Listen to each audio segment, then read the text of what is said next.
si X-nya salah nanya. Salah nanya gimana ini? Ya, kurang mendalami pertanyaannya. Cuma Aduh, sinyal putus. Bisa aja kan? Ya. Ya. Ya mungkin itu ya penilaian terhadap nanti yang perlu nanti kita minta generasi Z untuk menjawab, tapi nggak ada sini. Wirendra nih, Tommy. Nah. Wirendra Cakrawardaya nih. Saya pengagum bapaknya dulu nih. Tapi kalau Tommy saya belum kagum amat karena belum bikin revolusi di Golkar. Ya kan Tommy? Tommy. Ini dari Wonogiri kita pindah ke Cilacap ini, Cilacap. Silakan, Tommy. Tolong ini Iwan beli. Mic-nya belum. Unmute. Winre. Unmute. Oke. Ya. Ini banyak aktivis di sini nih. Bingung saya nih. Silakan. Ya pengalaman saya di waktu 98 di Bandung ya. Tapi kebetulan role saya waktu itu sebagai dokumentasi. Jadi saya yang bagian cepret-cepret aja. Suaranya dikerasin, Tommy. Suaranya dikerasin, Tommy. Suaranya dikerasin. Bentar, sorry. Iya. Udah keras belum? Nah. Halo? Ya sudah. Jangan udah. Jangan nanti jadi host ya, gua mau. Halo? Ya udah. Ya, silakan. Ya, oke. Ya gitu. Ya pengalaman waktu 98 di Bandung, kebetulan saya di ITB. Tapi waktu itu emang role saya cuman dokumentasi waktu demo 98. Jadi banyakan cuma cepret-cepret aja. Itu yang cantik-cantik lah kita cepret-cepret kan. Cuman masalahnya sekarang beda lah zaman dulu dengan sekarang itu kan. Kalau sekarang kan handphone di mana-mana kan. Nah, iya. Foto mana-mana apa. Jadi kita tuh dulu lagi demo, kita yang foto-foto juga ditanyain sama polisi kan. Kadang-kadang kita nongkrongnya bareng polisi juga, bareng polisi, nongkrong bareng tentara. Karena kita ngakunya wartawan. Jadi tanyain, "Mas, fotonya tadi gimana, Mas?" Wah, ini Pak, hasilnya jelek gitu. Oh, ya sudah gitu. Kalau sekarang kan langsung dilihat. Iya. Wah, dulu kan kita bisa waduh. Ya bedanya kita malah karena kita ngaku wartawan, kita lebih sering ngobrol sama aparat gitu. Malah kadang-kadang kita di luar foto-foto di luar ketemu sama intel kelihatan lah intel kan bawa HT gitu kan, bawa pakaian sipil, bawa HT. Kita juga kadang-kadang ngobrol sama mereka juga. Jadi sekarang pengalaman yang paling seru sih ya waktu itu emang kita ibaratnya ini bersama lah, punya perjuangan bersama tahun 98 lah. Jadi kita dulu memang walaupun bapak saya sendiri Orde Baru, tapi spirit dulu Tommy di mana kampusnya Tom? ITB Bang. Oh iya ITB ya. Dulu yang terkenal ya malah yang aktivis ITB itu yang terkenal malah si Alit Zabidi itu loh. Iya. Oh, Alit Zabidi itu kan terkenalnya karena IJP menganggap dia aktivis ITB satu-satunya kan? Ya nggak satu-satunya. Sekarang ada Tommy Plabes. Cuma dia. Kalau saya jauh lah sama Alit lah, kasih cuma tukang jepret doang. Iya. Jepretnya cantik lagi. Aduh. Sendiri karena Alit memang bukan ya. Mungkin karena tadi hubungan adik kakak dengan hubungan yang tadi disebut oleh Hardy ya, karena Alit lebih dekat ke Sahganda pada itu, dan kemudian karena Tommy jepret ya sama dengan dulu yang bawa mobil kita itu rata-rata yang bawa mobil, yang punya mobil kan dulu memang anak tentara, memang mobil bapaknya dia bawa gitu, tapi akhirnya nabrak tentara juga. Kelas The Hype lah, 90-an itu kelas The Hype aja. Ya, kayak siapa lucu memang saya bawa mobil, tapi saya yang bawa teman-teman yang luka-luka. Iya. Datang bawa konsumsi. Saya datang bawa ke tempat bawa konsumsi. Alit ambil toa. Saya terus saya ya. Alit ambil toa gitu kan. kedua, kalau misalkan ada yang luka-luka ya saya yang bawa gitu. Pakai mobil yang bawa, kita yang bawa ke rumah sakit, pokoknya balik ke kampus dirawat di sana. Dan Ketum. ya, ini Marbawi. Ya. Itu pengalaman Tommy nih, Tommy Cakrawardaya. Bang Indra, Oh ya, Tommy waktu kemarin memang dia fasilitasnya jepret-jepret dengan ngaku wartawan. Ya, sekarang itu kayaknya fluktuasinya naik menjadi mobil ambulan gitu. Seperti itu. Jangan salah loh Wan. Dilawan sama Tommy ini luar biasa loh. Bendara umum DPP Partai Golkar. Mohon maaf, Oh iya. Bang Dito. Itu dari Duto. Atasan gua dia sekarang. Berat aku nih, aku pada posisi yang sangat berat. Ada satu sisi memang sebelum anak muda, tapi sebelum Marbawi, tadi ada pertanyaan dari salah satu Mbak Budi di chatting itu, kenapa 98 ini terpecah? Nah, mungkin dipersilakan. Jadi saya bisa jawab ya, karena tahun 98 juga yang 65 sendiri terpecah. Ya. 66. Ya 66 ya, 66 sendiri terpecah. Waktu 98 ya. Kita lihatnya kan begitu kan, 66 terpecah. Ada yang pro pemerintah, ada yang kontra pemerintah. Sama yang enggak pro di 74 pecah itu, Malari. Ya, yang 74 juga pecah. ya. Jadi, wajar lah sekarang kalau 98. Wajar, keniscayaan setiap angkatan pasti begitu. Ya tadi kita bicara tentang hubungan Jumhur dengan Fajrul ya. Ya itulah. Saya sama-sama dekat sama dua-duanya ya sedih aja. Gimana? Ada perspektif yang ini yang agak ini dari yang lain nih teman-teman? Oke tuh. Marbawi silakan nih. Marbawi saya ya. Yang nanti neolib Pak. Udah mandi dia nih. Saya refleksi sedikit karena 98 itu saya baru kuliah 1 tahun karena saya kuliahnya di IAIN Ciputat waktu itu. Saya terlambat kuliah. Saya harusnya angkatan 94. Tapi ya warawiri nggak jelas, jadi baru kuliah 97, masuk UI 98, jadi saat itu kuliahnya 2 gitu. Nah saya mau refleksi begini, zaman itu untuk ukuran saya sebagai mahasiswa baru, kebetulan nginep juga seminggu di DPR itu, di bawah pimpinan Ray Rangkuti, senior di IAIN Ciputat begitu ya. Saya membandingkan dengan tadi ada pernyataan dari Bung Bayu sama Bung Wirendra ya soal generasi sekarang. Bandingkan gitu ya. Zaman itu yang sebenarnya internalisasi isu dari senior ke junior itu relatif intensif ya. Sekalipun lebih terbatas aksesnya.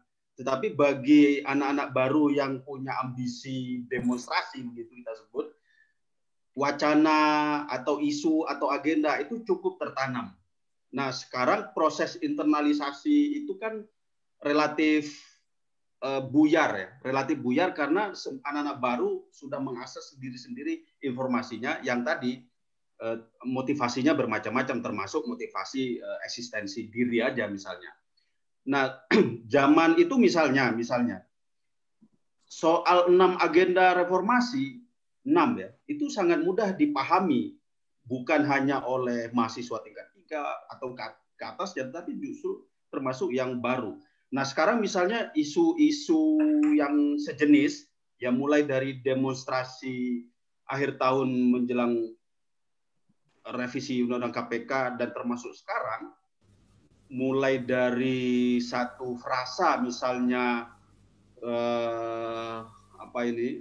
mosi tidak percaya sampai agenda yang jumlahnya beberapa item sebenarnya itu tidak mampu mengkonsolidir kesamaan agenda perjuangan. Itu bukti bahwa akses kepada informasi yang relatif sangat tersedia banyak hari ini membuat konsolidasi dan internalisasi isu itu menjadi tidak kokoh. Jadi tidak cukup relevan sebenarnya kita membandingkan dari sisi kalau pertanyaannya kenapa sekarang itu agendanya tidak terlalu fokus begitu ya, itu satu. Nah yang kedua begini, saya pribadi tahun 99 itu kan kita punya undang-undang partai politik, lalu pemilu yang langsung ultra partai politik, lalu sistem pemilu yang bebas. Kita bayangkan yang ditolak oleh aktivis 98 adalah sistem negara otoriter birokratik yang seluruh sumber daya politik dan finansial itu dikuasai oleh satu rejim yang didukung oleh birokrasi, tentara, dan Taipan misalnya. Ketika 98 itu negara yang seperti ini atau negara Orba ini kan bubar dia. Capital flight terjadi, fragmentasi militer terjadi, fragmentasi Golkar juga terjadi. Tapi kemudian kelompok-kelompok aktivis, termasuk kelompok sivil ini langsung membuka keran politik ini langsung bebas. Lah modalnya apa? Ya modalnya nggak ada. Ada sih, Cak Nur modal HMI, Gus Dur modal NU, Amin Rais modal Muhammadiyah. Tetapi itu kan bukan modal finansial dan modal kekuasaan. Itu modal budaya, modal sosial gitu. Ya akibatnya tidak heran kemudian kalau Cak Nur mengatakan sekarang nggak cukup misi, harus gizi. Ya salah sendiri kenapa langsung dibuka bebas begitu. Mestinya ada masa transisi di mana kompetisi bebas politik itu mesti dikendalikan secara bertahap bagi kalangan aktivis yang kere sejak zaman Orba ini. Kompetisinya bebas, tapi kere ya terpaksa lah jualan modal sosial, modal budaya gitu. Apa yang terjadi kemudian kekuatan-kekuatan regimentasi lama itu kembali kemudian untuk mengkooptasi. Dan para aktivis ini kan kemudian tidak punya ruang untuk mengaktualisasi di luar jalur-jalur aktivisme politik. Karena pekerjaan tidak tersedia, mau buka usaha juga tidak tersedia, mau sekolah juga beasiswa tidak tersedia. Akhirnya kelayapan, bikin LSM, bikin institut, bikin apalah macam-macam begitu. Nah ketika recovery ekonomi berhasil di zaman Megawati, kesempatan itu sudah disalib oleh generasi yang kuliah di awal-awal reformasi. Gitu. Mereka lah yang menikmati. Dibuka lagi PNS, dibuka lagi pekerjaan, ada lagi lapangan usaha, ada lagi beasiswa dan seterusnya. Dan terjadilah kemudian aktivis-aktivis yang masih belum menggelandang hari ini sampai kemudian berkumpul di Sangga Nusantara ini kira-kira. Itu. Jadi pasca negara otoriter birokratik ini kan civil society boleh dikata mati, the death of civil society. Yang terjadi adalah political society, terutama dimulai oleh Pilkada 2005 sampai hari ini. Itu melahirkan apa yang disebut dengan political society. Civil society itu kosong dari tokoh, kosong dari sumber daya, kosong dari isu. Karena tokoh-tokohnya lari ke state, nah state-nya berangkasnya kosong gitu. Jadi negara kosong, civil society-nya juga kering kerontang. Lah kita di mana nih menempatkan diri? Mau lari ke negara, kompetisinya kita udah buat bebas begitu. Sedangkan sumber daya nggak punya gitu. Ya akhirnya kemudian terjadilah apa yang terjadi hari ini. Kooptasi oleh oligarki itu sudah lama dimulai kan. Pertama melalui kolonialisme lama, sampai kemudian oleh Taipan, lalu masuk oleh dulu mereka masih mau membiayai aktivis di partai atau membiayai partai. Sekarang mereka bikin partai sendiri. Dulu mungkin masih mau membiayai yayasan atau LSM, sekarang mereka bikin foundation sendiri. Dulu mereka masih mau membiayain riset dan segala macam, mereka bikin riset sendiri, bahkan bikin riset kebijakan sendiri. Dulu mereka bisnis yang besar-besar, tebang hutan, nambang segala macam. Sekarang bisnis kopi, saset. Sampai minum kopi pun kita disetarakan gitu loh. Jadi apa yang tersisa buat kita gitu? Apa yang tersisa buat kita gitu? Ketika ruang, jangankan resource, ruangnya aja sudah nggak tersisa gitu. Karena sistem yang didesain dari awal ini tidak pernah direstriksi secara terbatas untuk kepentingan apalah misalnya saya sebut intelektual aktivis atau inteligensia organik atau apa istilah yang barangkali kita masih mengedepankan ini pikiran dalam mengurus negara ini. Kalau kemudian hari ini terjadi misalnya perdebatannya jumlah halaman sekian, 1000 sekian, 800 sekian, loh kok kita tiba-tiba jauh sekali. Perdebatan politik kita kok jatuh rendah sekali. Nganter ke presiden kok bukan pimpinan DPR, nganternya Sesnek yang terima. Loh kok jatuh seperti itu perdebatan kita ini gitu. Tapi saya memahami situasi ini karena selama 2 dekade ini kan terjadi the end of civil society, lalu pluralistic power di tingkat state gitu. Negara di mana sekarang? Kan nggak cuma di Senayan dan di istana. Negara itu ada di Negoro, ada di Selipi, ada di Keramat, ada di Menteng Raya, dan negara itu ada di mana-mana gitu. Seperti yang Robert Dahl katakan, yang terjadi sekarang adalah poliarki itu gitu. Nah, poliarki ini kan arahnya kita mau mengarah seperti Filipina, chaotic demokrasi, atau kita mau mengarah consolidated demokrasi seperti Albert Stepan mengatakan salah satu cirinya adalah kalau kita punya masalah konflik politik, penyelesaiannya adalah aturan main.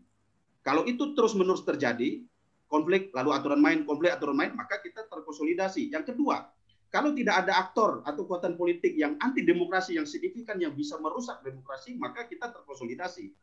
Yang ketiga, kalau misalnya publik itu percaya bahwa seluruh penyelesaian masalah adalah melalui jalur hukum, itu maka kita terkonsolidasi menurut Albert Stefan. Kalau misalnya itu tidak terjadi, tetapi praktik demokrasi secara prosedural tetap berjalan, kita chaotic demokrasi.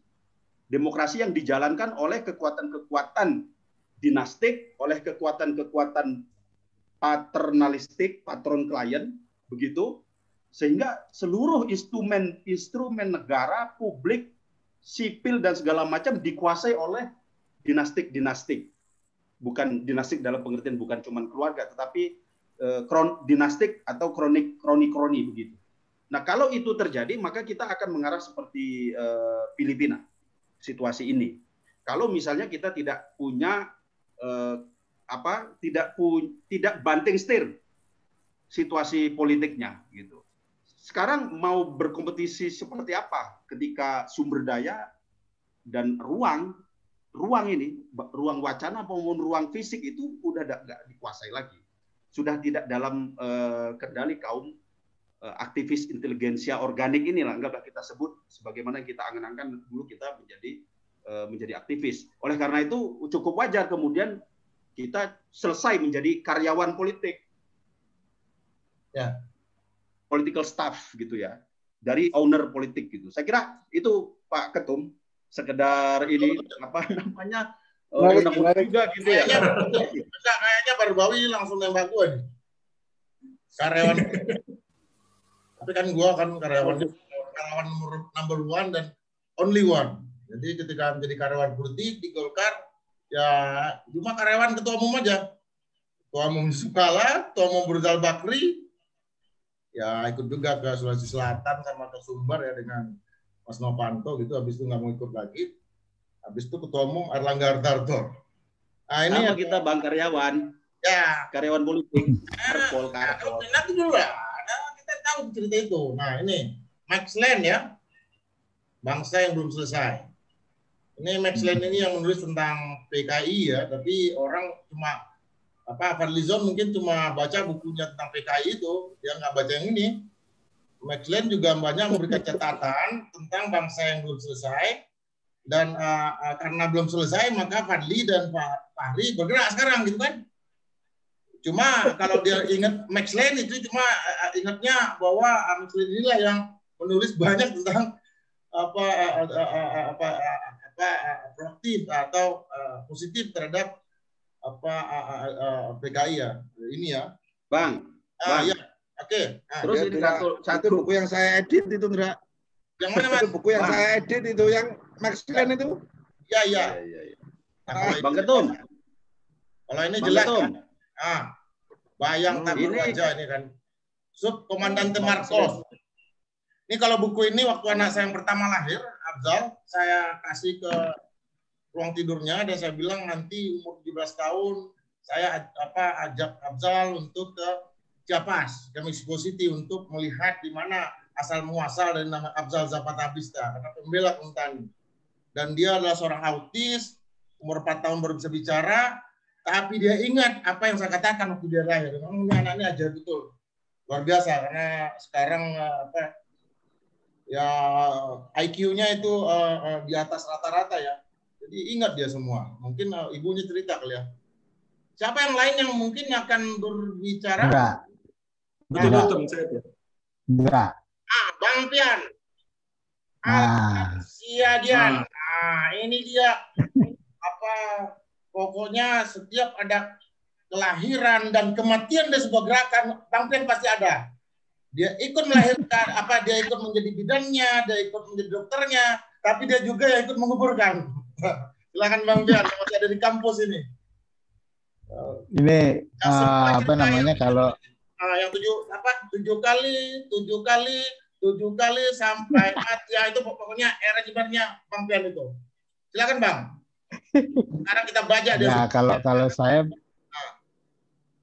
kalau aku pengen itu tadi garis bawahi apa yang kata Marbawi tadi soal anak zaman sekarang tuh. Tadi juga ada beberapa yang komentar.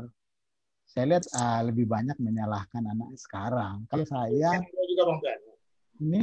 kalau saya melihat bahwa kita yang salah, kalian lah Indra Jaya yang salah ini. Paling banyak salahnya dia. Yang pertama, kita membiarkan mereka tanpa arah. Coba kalau kita pelajari struktur organisasi mereka sekarang, logik organisasinya sama sekali nggak masuk akal. Sama sekali nggak masuk akal. Jadi strukturnya nggak jelas gitu.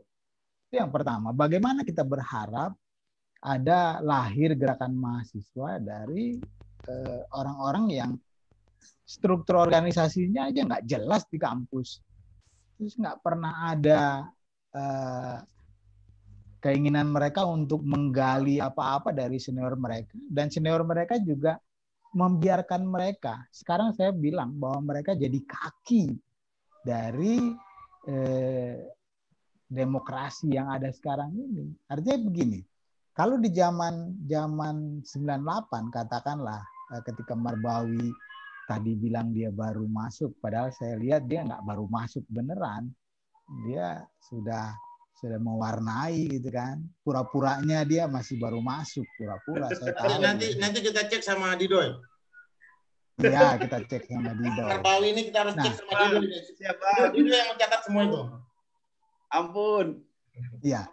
Jadi di tahun 98 itu misalnya ketua-ketua senat fakultas saja itu sudah jadi presidium ya, presidium kelasnya.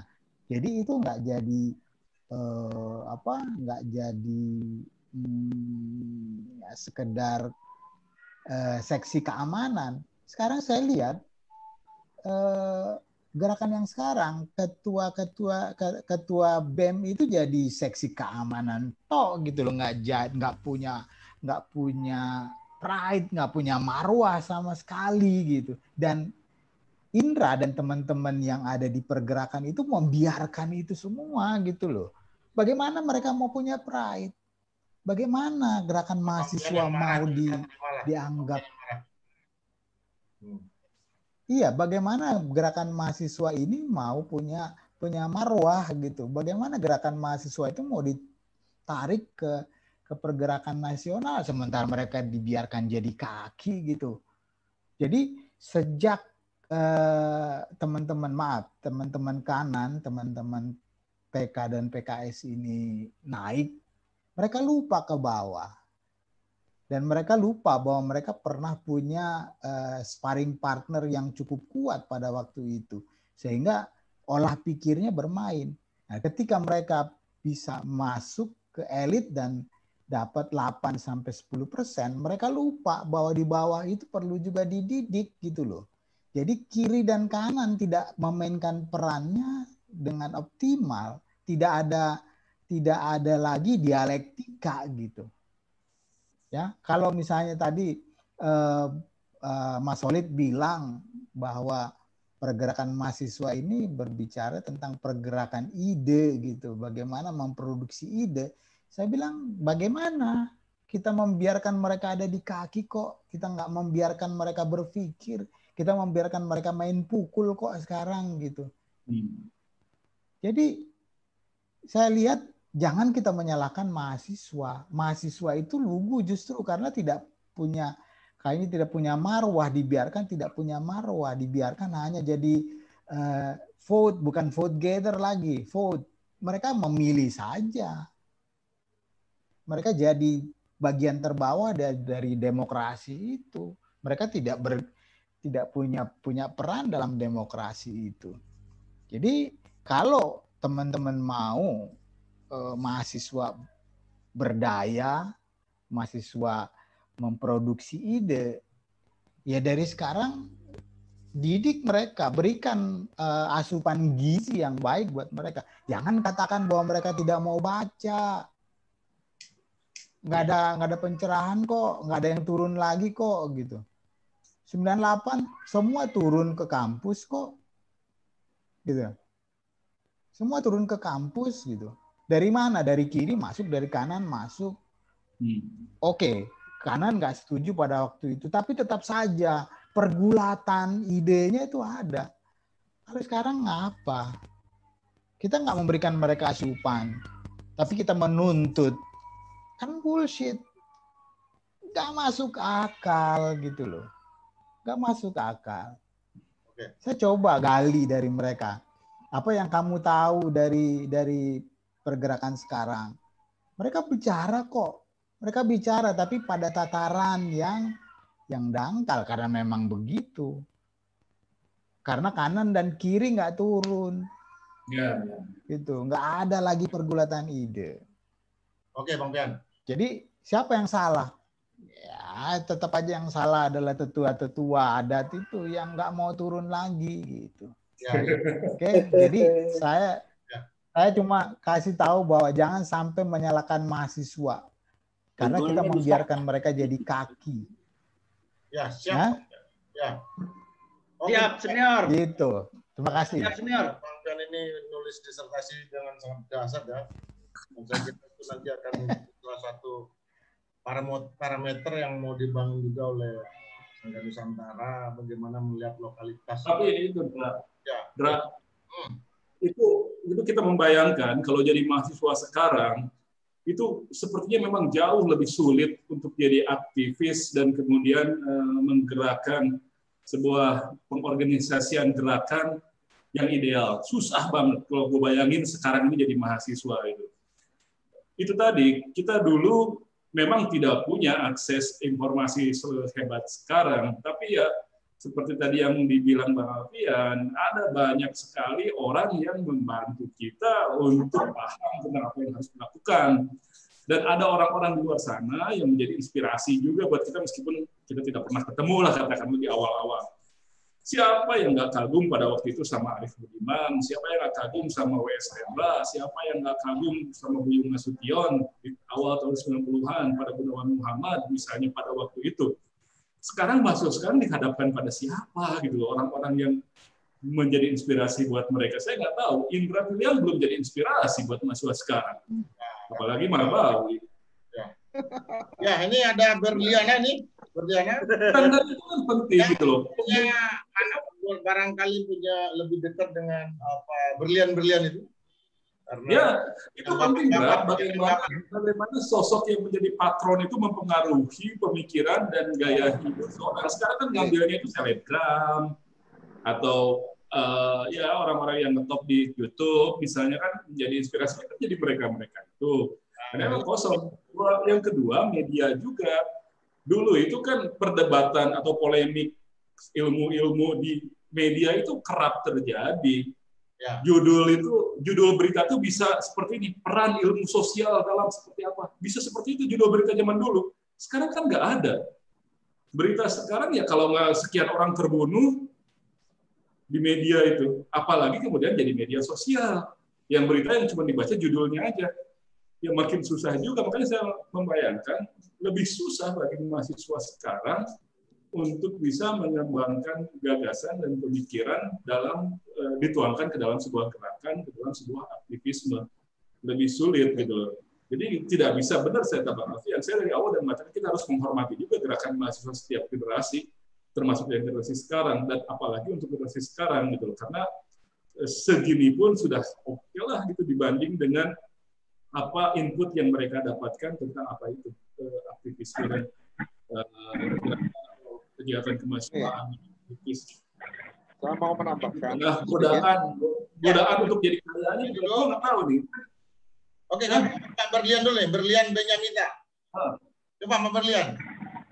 Yang lebih dekat generasi sekarang. Sorry ya. Saya terlambat masuk Zoom. Saya terlambat masuk Zoom, tapi saya ini dulu mahasiswi Fakultas Ilmu Sosial, Ilmu Politik dari Universitas Indonesia. Saya seangkatan ya adik-adik yang sekarang sih malah kalau saya bilang lebih enak. Karena kan sekarang udah eranya kebebasan pers, orang lebih bebas mengeluarkan pendapat. Makanya kebablasan jadi hoaks setelah reformasi. Pada zaman kami dulu belum ada kebebasan pers. Sehingga ketika kami mau menyampaikan aspirasi, kami harus ke gedung DPR MPR. Seingat saya, di tanggal 5 Maret itu tahun 98, itu kawan-kawan saya dari UI, itu datang ke gedung DPR MPR. Mereka menolak pidato pertanggungjawaban Presiden pada sidang umum MPR. Seingat saya sih seperti itu ya. Belum reformasi soalnya kan. Jadi kita agak sulit gitu untuk bicara kayak sekarang orang bebas malah bablas. Dulu jadi hoax. Sebelum pidato aja kita udah tolak. Ya. Lalu seingat saya juga itu kenaikan BBM di bulan Mei tanggal 2 kalau nggak salah awal-awal bulan. Itu kenaikan BBM yang akhirnya menjadi pencetus kerusuhan di bulan Mei. Itu kalau nggak salah Pak Harto itu masih sempat KTT sebelum dia akhirnya lengser ke Prabon. Karena pada tanggal 21 Mei itu Habibie sudah menjadi presiden dan saya ada di gedung DPR MPR saat itu. Dan saya lihat sekali gitu loh. Seluruh mahasiswa itu berkumpul di sana. Dan sejak masuk ke era reformasi, justru jadi kayak yang era kebablasan dalam berpendapat menurut saya. Kalau enggak kan sekarang orang nggak mungkin hoax-hoax itu sayang sekali ya kalau dari Kemenkominfo bisa memblok itu semua hoax-hoax. Mungkin lebih cepat lah harusnya bertindak supaya nggak gampang itu orang berbicara atau menebar berita bohong atau di WA grup semua. Saya pusing loh ngeliatin ini yang benar sama yang mana, yang enggak yang mana, kita udah nggak bisa membedakan kan. Ya. Makanya saya ngerasain sekali, kan saya masih ingat juga di Trisakti itu ada Elang dan kawan-kawan menjadi korban penembakan Trisakti. Itu juga salah satu pencetus gitu loh. Karena akhirnya di Trisakti waktu itu baru belajar demo itu. Itu demo. Ya, dan sedih sekali, memang kebetulan kampus saya itu memang tempatnya orang berorasi. Itu semua ngumpulnya di FISIP dan mereka berorasi gitu. Dan semua media di sana. Tempatnya itu di sastra. Saya melihat Iluni pada saat itu saya kaget. Oh ternyata Dono di sastra, Mbak. Tanya aja Marbawi gitu. Ya kan, saya namanya juga anak baru ya kan, saya kan ya udah saya liatin orasinya di alumni dan makannya di sastra. Dan memang kalau saya bilang sih ya dulu intel itu banyak gitu loh berkeliaran tuh di sekitar UI itu banyak kos-kosan para aktivis yang kayak setengah-setengah digerebek lah. Mereka nggak boleh berkumpul seperti itu, dicurigain pasti. Ngapain kamu mengadakan buatan apa gitu kan? Saya dulu. Kalau sekarang malah bebas gitu loh. Kok saya liatin kok enak banget, anak kecil-kecil belum ngerti politik aja, anak SMA kali SMP kecil-kecil begitu. Ngapain demo? Bayar berapa deh gitu, kasihan ya. Dan lagi pandemi kayak gini gitu. Siapa sih sponsornya? Ayo. Kita minta undang nih. Siapa? Oke, Saripudin bin Lakuma. Silakan undang.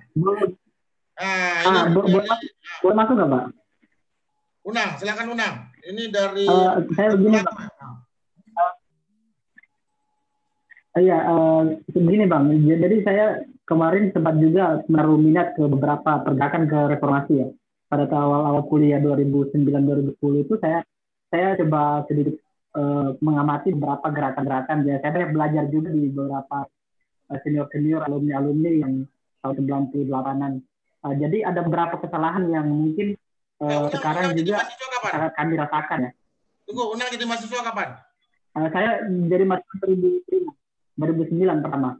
2005-2009 ya, oke. 2009. Wah. Jadi begini, yang sekarang itu memang mudah, tapi akhirnya mahasiswa itu malas. Kita dipermudah, tapi akhirnya mahasiswa itu akhirnya berujung pada malas. Yaitu tadi, entah itu membaca atau apa semua. Dulu gerakan-gerakan yang senior-senior lakukan, misalnya ada mimbar-mimbar bebas atau seperti apa sebelum melakukan gerakan atau demo aksi. Tapi sekarang sudah tidak ada. Ya sistemnya sekarang bagaimana mereka buat kajian yang mungkin 2 atau 3 orang yang menentukan aksi untuk tanggal berapa lah gitu. Nah, pada tanggal tertentu mereka akan turun kampus secara suara untuk merebut massa. Akhirnya mahasiswa-mahasiswa yang turun itu tidak dibekali ilmu pengetahuan yang cukup untuk isu apa yang akan dibahas, apa yang akan didemo, yang diaksikan. Hanya pengetahuan itu yang tidak ada di mahasiswa. Mereka hanya turun bahwa semangat mereka hanya bahwa kami turun aksi saja, tidak tahu apa yang diaksikan, tidak tahu apa yang dituntut. Nah, itu juga yang terjadi sekarang. Yang terjadi ini bukan hanya setelah reformasi, budaya-budaya yang di 80-an tahun 90-an itu sudah tidak ada. Ya, semangat-semangat ini orang bisa bilang waktu kami demo 2013 tentang BBM di SBY juga seperti itu. Nah, sekarang juga saya melihat ada halnya serupa, bahwa mahasiswa tidak mengetahui apa yang dituntut, apa yang dituntut, kemudian apa yang jalan keluar yang ini. Mungkin di pertemuan pertama Bang Indra sudah bilang bahwa kalau misalnya Jokowi turunkan, siapa akan jadi presiden? Mereka tidak sampai ke sana. Ya, semula. Jadi wajah-wajah gerakan sekarang dengan setelah reformasi dengan tahun 98 itu sangat jauh berbeda. Jadi kami dipermudah, mahasiswa dipermudah, tetapi akhirnya malas tahu gitu. Ya, aksi itu hanya sebagai ajang untuk selfie-selfian gitu. Ya, itu yang menjadi penyakit di gerakan mahasiswa sekarang ya. Ya, koneksi mungkin seperti yang dijelaskan oleh Bang Tian itu salah satu penyakit juga. Komunikasi dengan senior itu tidak ada. Akhirnya tidak ada bimbingan untuk seperti apa aksi itu. Mungkin itu keresahan yang saya lihat dari selama saya jadi mahasiswa, bahkan sekarang melihat gerakan aksi-aksi yang begitu besar-besaran. Jadi ada ditumpangi itu kebanyakan di mana-mana sih. Ya, kasus Ternate yang menarik kemarin, bagaimana dosen yang menjadi provokator. Dosen UB itu menjadi provokator dalam kalau misalnya merusak ya dikeluarkan dari kampus. Akhirnya dia menjadikan kota Ternate itu sebagai kotanya sendiri, akhirnya rasis yang muncul. Ya itu berujung pada pemecatan dia. Mahasiswa bukan lagi demo ke aksi RUU kerja cipta, tapi lebih ke kita kerja lebih pada ke penolakan dosen ini untuk mengajar. Akhirnya dipecat secara langsung. Jadi ada aktor-aktor akademisi juga yang menjadi yang mematikan gerakan mahasiswa itu sendiri di dalam arti ini di lingkungan kampus itu sendiri. Mungkin kalau saya salah bisa dijelasin ya model gerakan 98 juga yang oleh Bang Indra yang mungkin sudah lebih matang di situ daripada saya. Banyak belajar dari Pak Ketua sih selama ini. Ya, itu Bang sedikit dari Bang. Ya, terima kasih Unang.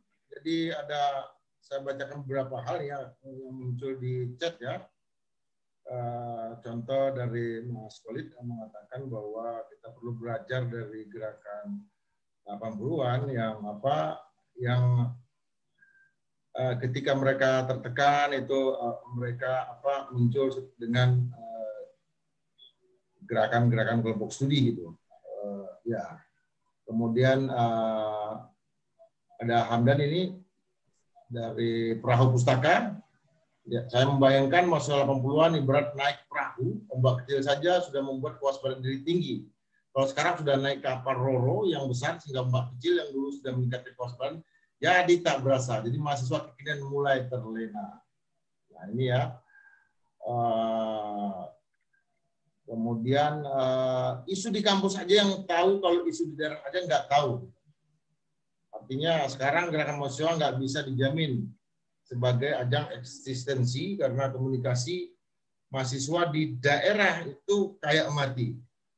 Mereka lebih banyak mendengar daripada membaca dan berpikir. Ini juga tujuan dulu ya, memang kelompok pemikirnya sedikit ya. Di kelas aja sekarang mahasiswa nggak ada dinamika.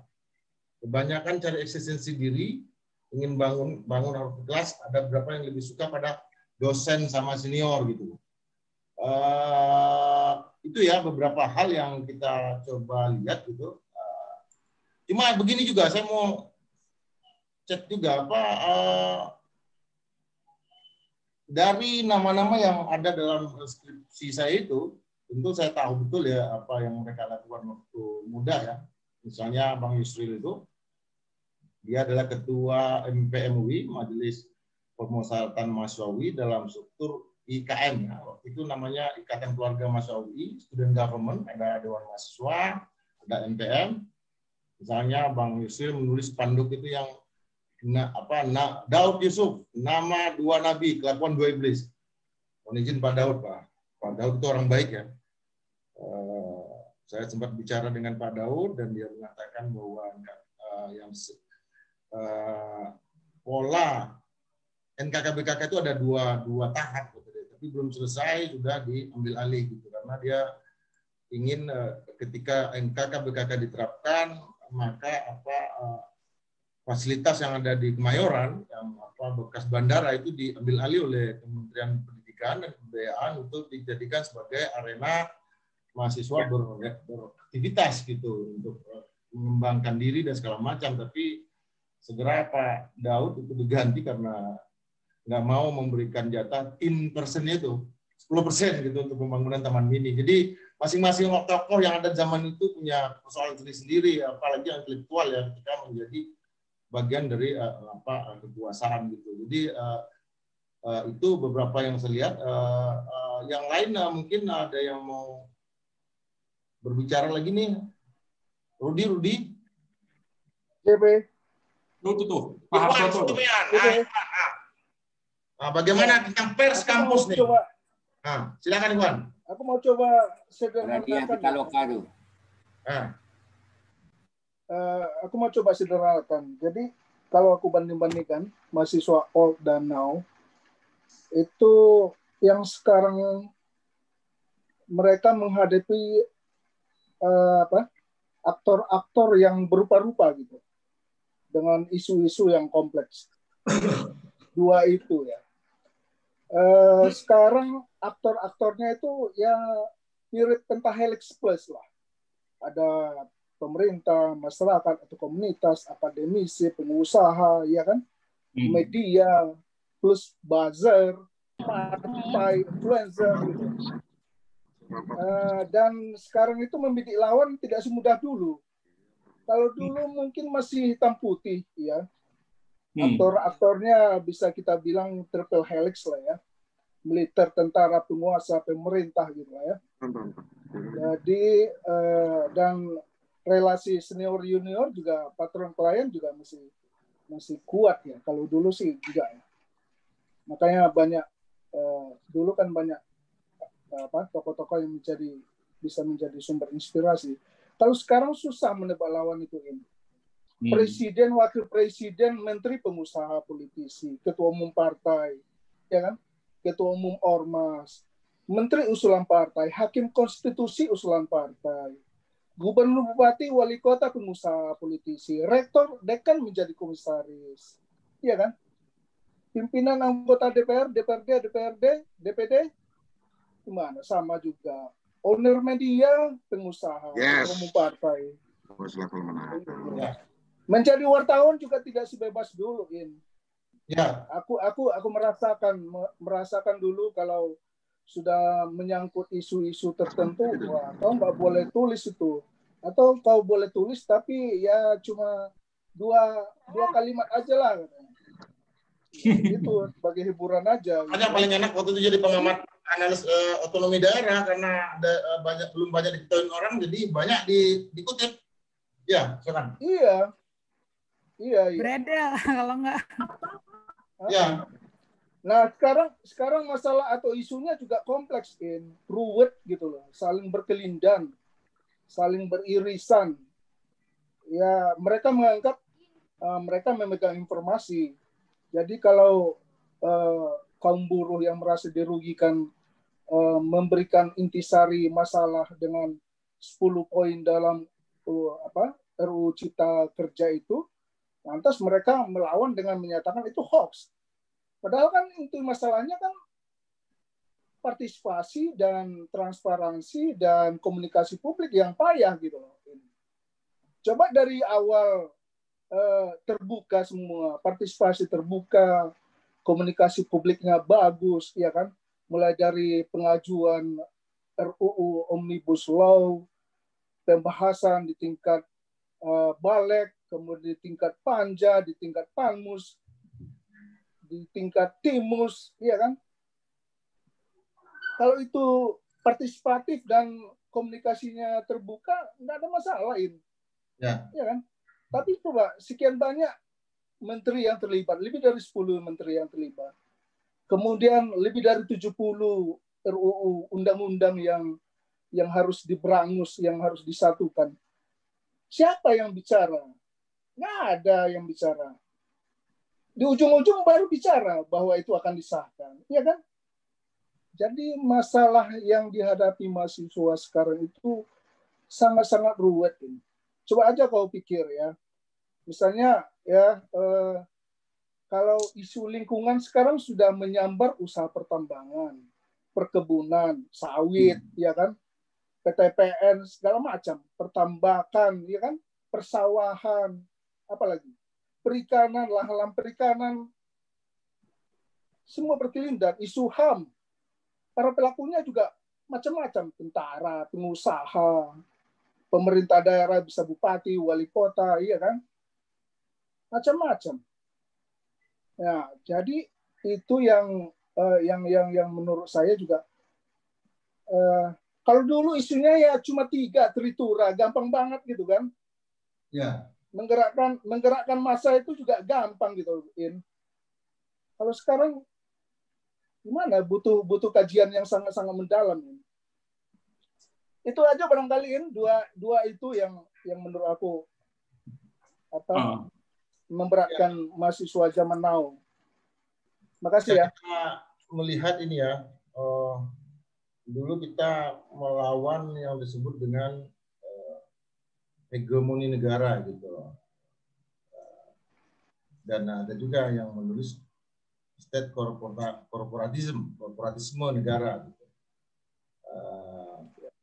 Banyaklah teori-teori yang Richard Robinson, kemudian kalau Yoshihara Kunio yang menyebut tentang erzat kapitalisme, bahwa Orde Baru itu adalah satu praktik dari negara kapitalisme semu gitu, Asia Tenggara gitu. Tetapi memang dari sisi pelayanan publiknya, pelayanan terhadap sekolah dan fasilitas dan segala macam itu sangat baik ya, karena dibanding negara-negara berkembang yang lain ya, kita pendidikannya dan segala macam gitu. Ada metode-metode yang kekiri-kirian sebetulnya, mungkin agak sebagai dampak dari aktivitas dari Pak Harto dulu ketika masih muda, dia berdiskusi di kelompok PSI juga sebetulnya, salah satu selnya PSI di Patuk itu dengan kelompok studi, jadi dia banyak mengadopsi praksis yang berlaku di negara-negara sosialis gitu. Jadi di atasnya kapitalis, tapi sekarang juga masalah ideologi ini juga tidak terlalu penting sekarang. Ada campur baur sekarang, campur aduk sekarang, misalnya pola-pola pembelaan yang dilakukan. Misalnya Ya, tadi saya mau kritisi dari Berli itu tentang dari Luni UI ya, yang mengatakan masalah izin pertambangan. Kenapa sekarang diambil alih oleh pusat? Gitu. Nah, setahu saya itu saya sudah bicara dengan beberapa yang punya tambang, ya, termasuk dengan Bang Mirwan, Mirwan Bakri, dia katakan bahwa memang izin izin KP-nya sudah memang diambil alih oleh Aneka Tambang sekarang. Hampir semua yang punya tambang itu sudah diselesaikan, termasuk nanti bumi resources dan segala macam, karena ada kebutuhan dari negara untuk mengambil alih ini supaya memang keluar masuk dari sumber daya energi yang kita dapat dari batu bara itu tidak lagi menjadi bancakan dari negara-negara lain gitu yang punya uang lebih banyak gitu. Jadi memang mulai dibatasi gitu. Dan pembicaraan itu udah lama sebetulnya, bukan yang baru. Artinya kalau daerah yang diberikan izin itu, ya mereka akan, ya kita lihatlah banyak kasus yang terjadi. Itu salah satu ya yang terjadi sekarang. Silakan bagi teman-teman yang lain yang memang, kalau Ikhwan ini agak jadi serius nih diskusinya, padahal dulu kita Papua Aceh jadi nggak serius ya. Paling enak memang dulu nulis tentang Papua, Aceh, tentang Riau. Saya senang banget itu Banten tentang pustaka. Saya senang. Kenapa? Karena itu ceruk yang bisa saya mainkan dan orang nggak ada yang bisa membantah. Jadi dan kita keliling-keliling terus gitu. Orang nggak tahu bahwa kalau jadi pengawal politik ya itu aja. Dan udah ada Mas Kristiadi kan. Kita sebentar lagi nih ya, karena webinar ini kalau terlalu panjang nanti kapan saya memberikan perintah ini. Coba Mas Khalid lagi, Mas Khalid.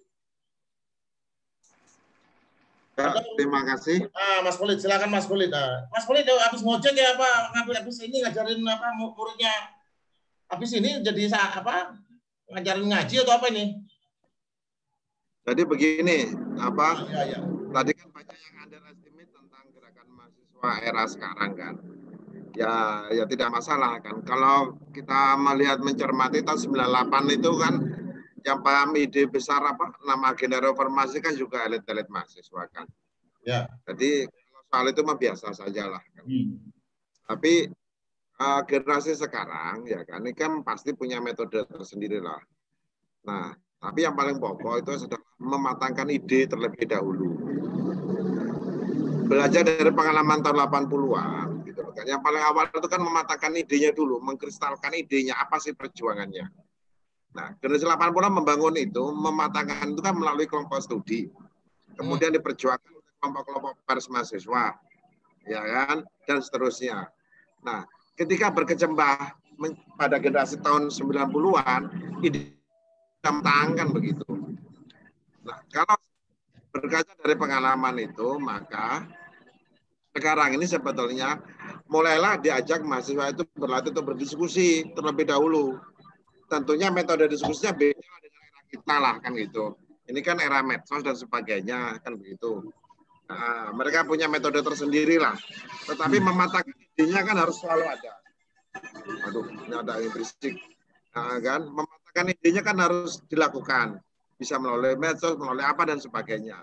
Dan mereka sekarang kan mereka sudah mulai melakukan gerakan dengan metode baru. Misalnya kemarin saya lihat di Twitter itu ada protes soal UKT nggak salah terhadap Menteri Pendidikan. Nah, kan begitu kan. Ada resolusi yang cukup luas waktu itu kalangan mahasiswa untuk memprotes tentang UKT pada era pandemi ini kan begitu. Nah, memang waktu itu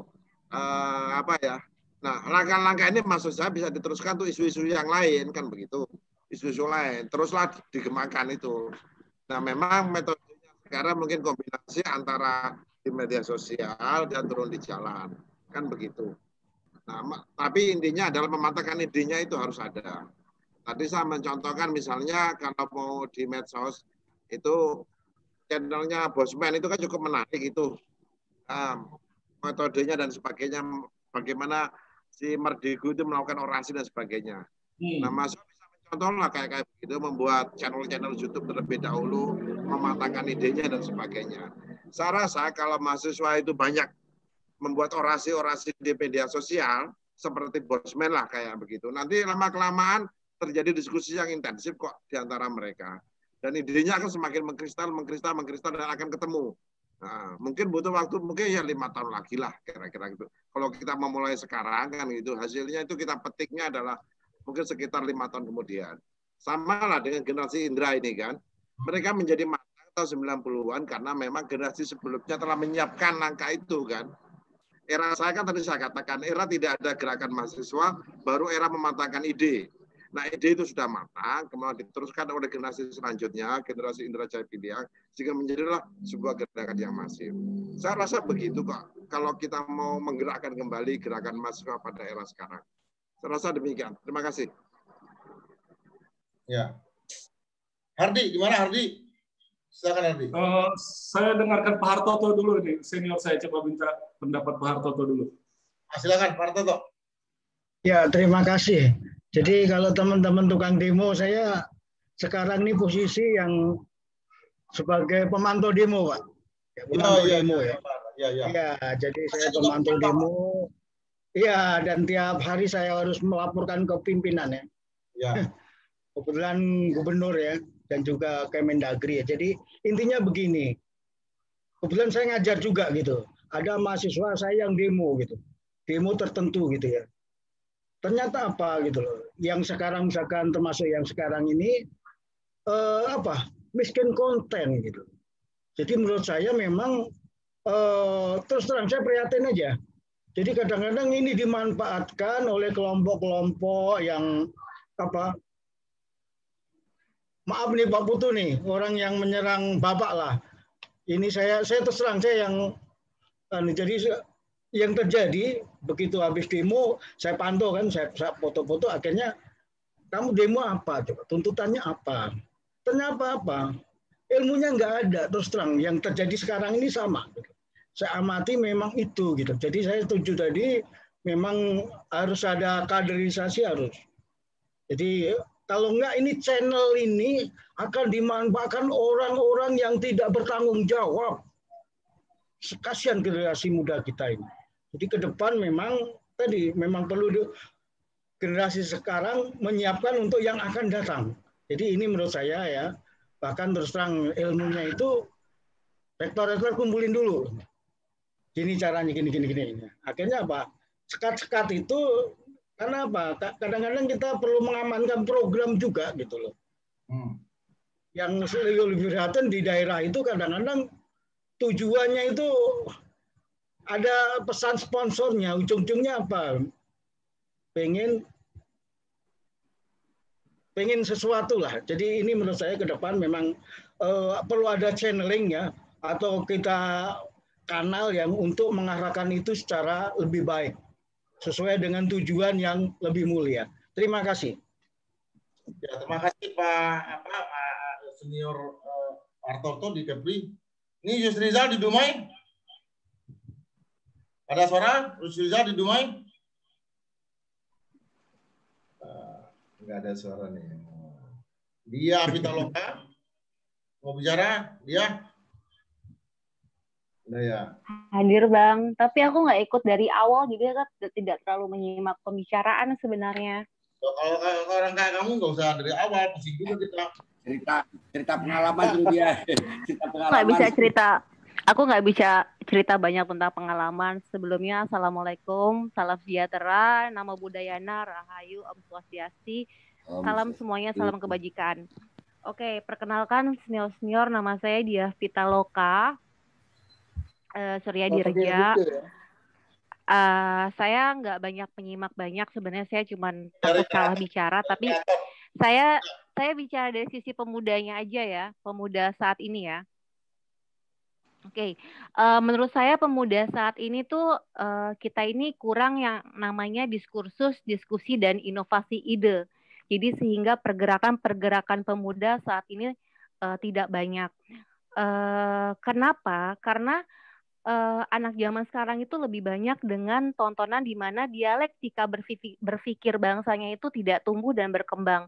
Sehingga yang terjadi saat ini ya kita cuman bisa dengar, nuduh, terus lapor, tangkap, kan kejadiannya kayak gitu aja ya pemuda sekarang ya kan. Dikit-dikit kena pasal sekian, lapor, tangkap, tidak ada yang namanya diskusi, duduk, bicara, kita cari solusi bareng-bareng.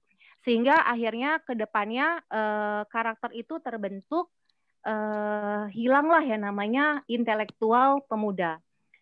Memang background from where you are itu banyak mempengaruhi karakter bangsa ya, khususnya pemuda. Background dari mana kita berada, kita berkecimpung di mana, banyak ditempah di mana. Memang itu sangat menentukan cara berpikir dan perilaku kita dalam bertindak.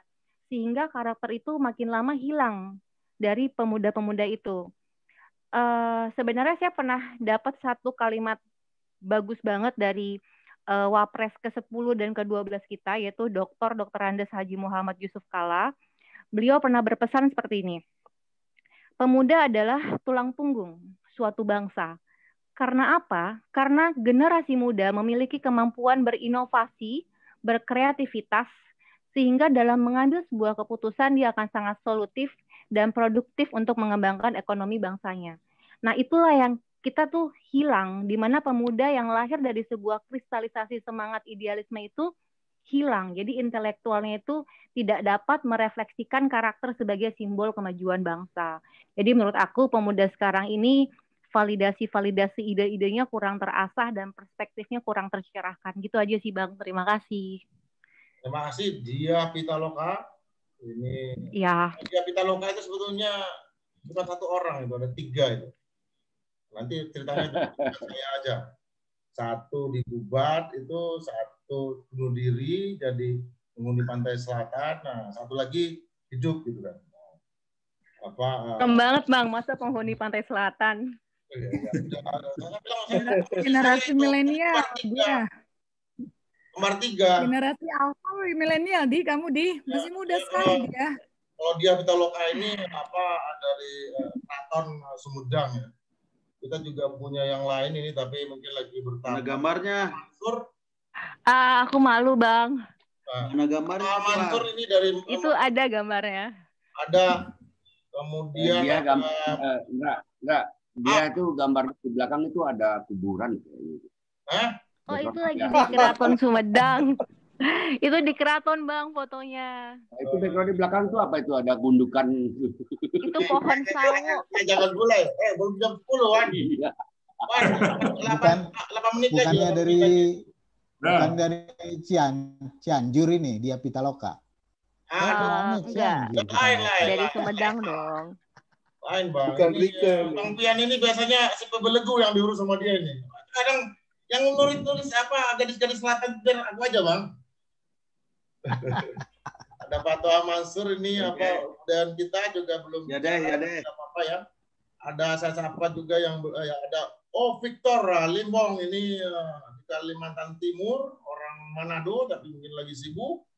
Lagi Henry Permana, ada banyak nih, ada teman-teman kita nih yang memang hadir ya, tapi tidak sempat bicara. Tapi ada Betty Wibowo yang dari awal hadir gitu. Ada juga teman-teman aktivis yang sekarang menjadi birokrat gitu. Banyak itu seperti kenalan itu. Ya gimana? Ada satu usulan yang tadi kita gabung itu menarik tentang pembuatan buku antar aktivis. Apalagi sekarang kita lihat sekali Pak Artoto itu ada sebagai pelatihnya Lemhanas gitu kan. Pak Artoto. Gini. Itu biar nanti kita buka lagi. Masukannya si Pak Hardi dan sebagainya itu masukannya. Nah di Lemhanas itu kan bisa itu. Kita sekarang pakai media yang dipakai oleh anak milenial. Jadi buku itu udah zaman apa itu, zaman dinosaurus. Jadi mungkin ada gabungan buku lalu bicara seperti ini, ada gambar-gambar nih. Biar saya yang berpikir kreatif terhadap ini, karena Bang Pian tahu betul bahwa saya aslinya adalah seorang seniman gitu. Nggak pandai bicara, hanya bisa baca puisi gitu kan, bikin spanduk tiap Fadlizon demo, dia yang jadi juru bicara, saya cuma ngatur-ngatur mana ini, mana itu segala macam, tukang foto. Jadi saya ini orang belakang layar sebetulnya. Dan yang membuat layarnya itu sendiri dulu. Jadi biar nanti kita pikirkan ya bagaimana metode yang agak tepat gitu, dan ini memang saya itu bagus. Beberapa teman ya, silakan. Yang dari Bang Holin itu keren banget. Ide untuk lo bikin misalnya semacam kontes orasi untuk mahasiswa di YouTube, kirim sekitar 5-10 menit mereka berorasi tentang ide apa, dipilihlah nanti siapa yang menjadi menilai, dan lo carikanlah beasiswa buat mereka sampai lulus segala macam. Apalagi kalau yang mereka orasikan itu kemudian jadi bahan skripsinya, jadi bahan penelitiannya, itu bisa. Masalahnya bisa keren. Kita juga harus menghadirkan dulu para dedengkot ini, Bang Fian itu harus bicara. Enggak, udah lo harus berpikir kayak mahasiswa kita juga dulu. Udah jalanin aja dulu. Cara berorasi. Jadi misalnya gini, kita harus minta misalnya yang cenur untuk berorasi. Kita harus minta Ratna Sampaian. Nggak usah macam-macam, Bra. Kasih ke mereka, mereka tahu itu. Ini udah berdasarkan riset. Mereka nggak tahu orasi itu apa. Gue pakai begini aja, mereka nggak tahu. Om, ngapain tuh Om, katanya, pakai begini-begini. Itu apa itu Om, katanya, di kepala begini. Ini namanya bandana, Dek. Apa bandana? Bandana itu apa Om? Nggak ngerti dia ini apa. Jadi maksudnya begini, kita kasih dasar-dasarnya itu lewat tampilan-tampilan 2 menit, baru setelah itu mereka tonton, baru kita kompetisikan. Biar kasih tutorial, dibikin kutipan pidato yang keren, pidatonya Obama yang seperti apa, pidatonya Soekarno yang dulu seperti apa, pidato Amir Syarifuddin kalau ada, itu katanya juga keren banget. Bisa dijadikan sebagai model buat mereka. Pidato yang agak lengkap itu memang pidatonya Aidit. Pidatonya Aidit itu nggak lengkap itu. Tapi poinnya adalah bagaimana mereka bisa mengekspresikan sesuatu yang pas kita mengumpulkan pidato Aidit misalnya, itu orang akan bilang PKI kan repot juga kita, padahal dia agak lengkap itu, dan yang lain juga di Arsip Nasional ya. Nanti kita coba. Namanya anak muda sekali-kali melewati batas yang nggak jadi soal dan ikutin aja dengan cara mereka, itu gue pikir ide yang luar biasa. Kalau soal buku tadi Bang Halid, sebenarnya teman-teman saya dulu aktivis satu angkatan di Lampung, saya dengar sudah membuatnya, sudah menerbitkannya. Memang penerbitnya penerbit lokal, jadi mungkin peredarannya tidak terlalu masif sampai kemari gitu. Tapi yang jelas sudah ada beberapa buku yang memotret atau mencatat gerakan mahasiswa di Lampung di tahun 90-an itu tadi. Saya juga film apa tuh, film masa lalu tanah SMA itu apa film itu? Itu yang sangat viral ini ya. Apa tuh? Film itu apa? Kalau zaman saya ada apa dengan cinta, kalau sekarang Dilan udah beda. Dilon. Masalah aku Dilan itu. Jadi kita kalau menampilkan Dilan itu apa? Tapi kalau Rendra lagi pusing mereka. Namanya Pak Alfian tuh. Udah aku request dong temanya. Nanti kapan-kapan dia jajapria jangan mau sama yang lain. Kayaknya setuju deh kalau kita angkat tema perempuan di sini. Hanya bisa disuruh oleh perempuan, apalagi perempuan cantik ya. Kalau laki nggak bisa disuruh aku. Tapi yang jelas kelompok studi itu memang gagasan yang luar biasa. Itu penemuan cindera mata yang paling hebat dari angkatan 80-an itu kelompok studi itulah. Kelompok studi itu cindera mata yang paling hebat dari angkatan 80-an. Kita di awal 90-an sempat merasakan itu gitu loh. Dan beruntungnya kita sempat mengaplikasikannya dalam gerakan di lapangan. Betul bahwa ada ide dari Manila, dari Seoul juga zaman Chun Dok-wan, dari Tiananmen, semangat itu, ide-ide itu kita serap di kelompok-kelompok diskusi, kita diskusikan, lalu kemudian diaplikasikan di lapangan beberapa tahun kemudian. Tapi adanya kelompok studi, adanya gagasan untuk membahas sebuah isu, lalu sampai ke level mikro di tingkat gerakannya seperti apa, pembagian tugasnya seperti apa, itu cindera mata yang luar biasa dari angkatan 80-an. Dan mereka juga sebetulnya kalau kita lihat dapatnya dari angkatan 70-an juga dalam soal mengadakan organisasinya. Saya ingat cerita Heri Ahmadi, ketua DM ITB dulu. Dia mengadakan sebuah pelatihan untuk mahasiswa angkatan 80-an. Pesertanya itu tadi Fajrul, Pramono Anung, lalu Jumhur juga, lalu dari kota lain juga. Jadi Mas Heri menceritakan betapa susahnya dia mendapatkan tempat, betapa susahnya dia mendapatkan lokasi untuk mengadakan pelatihan itu. Nggak ada hotel, waktu itu belum musim hotel ya, nggak ada satupun lokasi yang bersedia menerima tempat untuk adanya pelatihan kemahasiswaan yang sifatnya sangat kritis. Mereka nggak hilang akal, yang dilakukan adalah membeli tiket kapal Kambuna, Jakarta Bitung, Betung, Sulawesi Utara. Jadi pelatihan diadakan di kapal itu selama perjalanan sampai ke Betung, dan pulangnya juga dengan naik kapal, bolak-balik, itu perlu waktu sampai 20 hari, 2 minggu, dan cukup katanya untuk melakukan pelatihan selama ini. Jadi kreativitas yang luar biasa di zaman itu menghadapi represi yang hebat. Nah, kelompok studi yang semacam itu kan dulu di kapal, kemudian belakangan sampai tahun 2000-an, pertemuan itu masih di ruang hotel yang kecil, segala macam. Sekarang sudah masuk digital. Nah, sekarang ini masih jumlah 20 orang, rasanya mungkin agak terlalu banyak lah untuk sebuah kelompok-kelompok studi. Tapi kalau misalnya disponsori kelompok-kelompok studi yang lebih serius juga mahasiswa melalui cara-cara seperti ini, ditambah dengan materi audiovisual yang keren, mungkin itu akan juga menolong. Tapi yang jelas, kalau sekarang kita melihat gerakan mahasiswa memiliki banyak sekali centang perenang, tadi sudah disebutkan, ya mungkin memang belum saatnya dipetik hasil dari gerakan mahasiswa yang edisi yang sekarang ini. Mungkin ada semacam lag antara situasi yang seolah-olah sudah matang, adanya Undang-Undang Cipta Karya, adanya soal KPK segala macam isu di luar sudah matang, tapi gerakan mahasiswanya belum matang, seolah-olah ada lag di situ. Ya mungkin sejarahnya itu memaksa mereka memang belum sampai ke sini.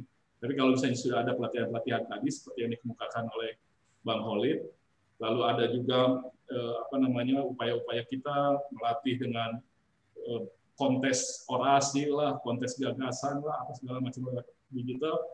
Mungkin dalam 5 tahun atau kurang dari itu ya sudah cukup matang kembali dan akan ada rekrutmen yang baik dalam perpolitikan. Bahwa nanti masuknya ke dalam sistem yang tadi digambarkan oleh Marbawi itu juga PR lain lagi. Marbawi kan lebih banyak curhat tentang dirinya tadi, bukan soal gerakan mahasiswa. Oke. Terima kasih Pak Indra. Karena ini kalau soal itu. Kita harus batasin dan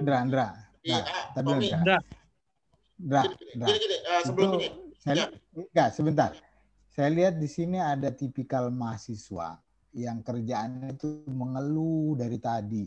Itu chatnya diisi dengan keluhan-keluhan dia aja. Itu ada namanya Ahmad Fikri itu. Itulah tipikal mahasiswa. Dia mengeluh dari tadi. Sekarang coba kita dengarkan apa gagasan dia. Apa gagasan dia? Ya, oke gini. Dari tadi dia cuma ngechat gitu loh, mengeluh. Nah sekarang coba kita dengar apa gagasan dia. Gini, gilirannya dia nanti aja, karena waktu kita terbatas ini. Ya, Fikri kayaknya, tapi lumayan lah dari Fikri kita belajar ya, dari Heri Permana juga ada beberapa nih muncul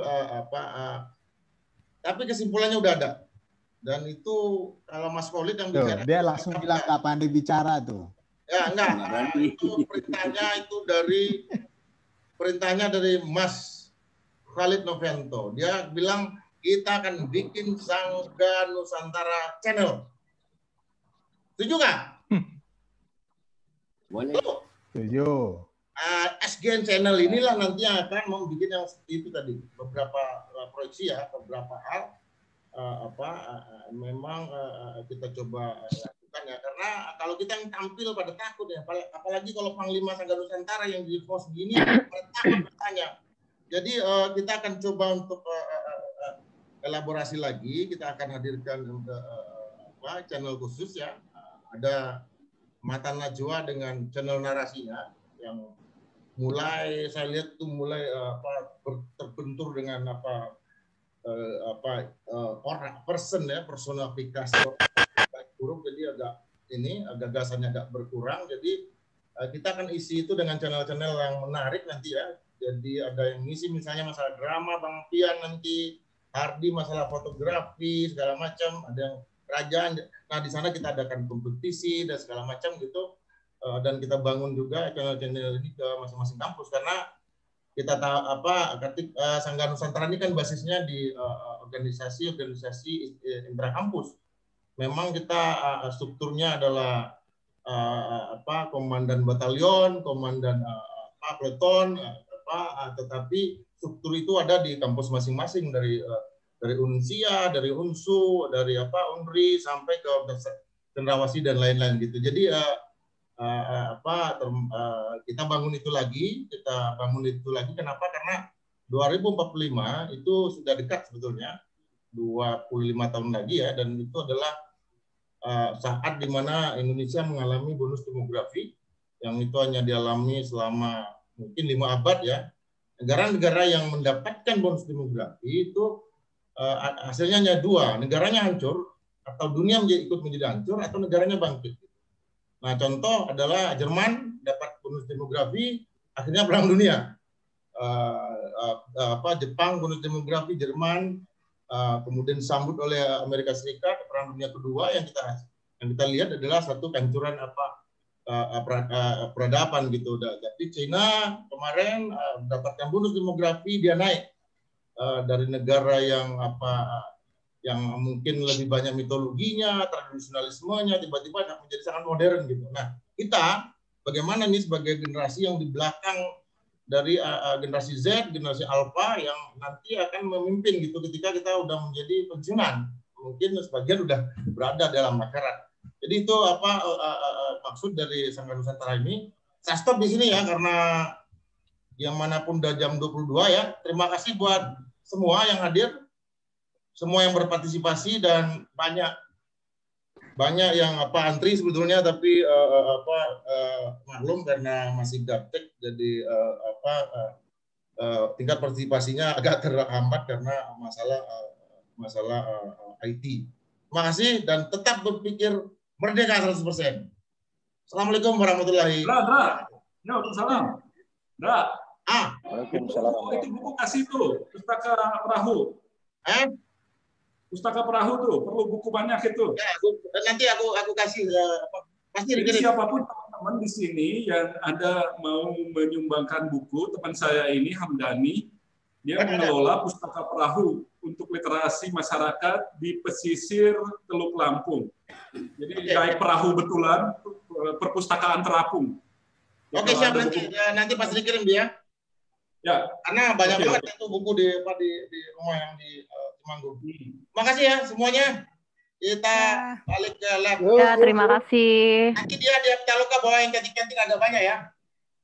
Tangan kita agak ini agak. Kalau pemuda salamnya bukan merdeka udah. Apa tuh? Kalau pemuda salamnya semangat persatuan pemuda 2020. Oh gitu. Oh 2020. Terima kasih bersatu. Oke, terima kasih semua. Pak Hartoto. Terima kasih senior semuanya. Hari ini udah dapat banyak ilmu walaupun tidak ikut dari awal. 9 Lemanas. Nanti kita munculkan di YouTube ya. Nanti saya langsung upload ke YouTube. Ini saya ini. Apa tuh? Diapain nanti dia ada sama channel ini. Ya, makasih ya. Yuk. Yuk. Sawang Sulna. Jadi teman-teman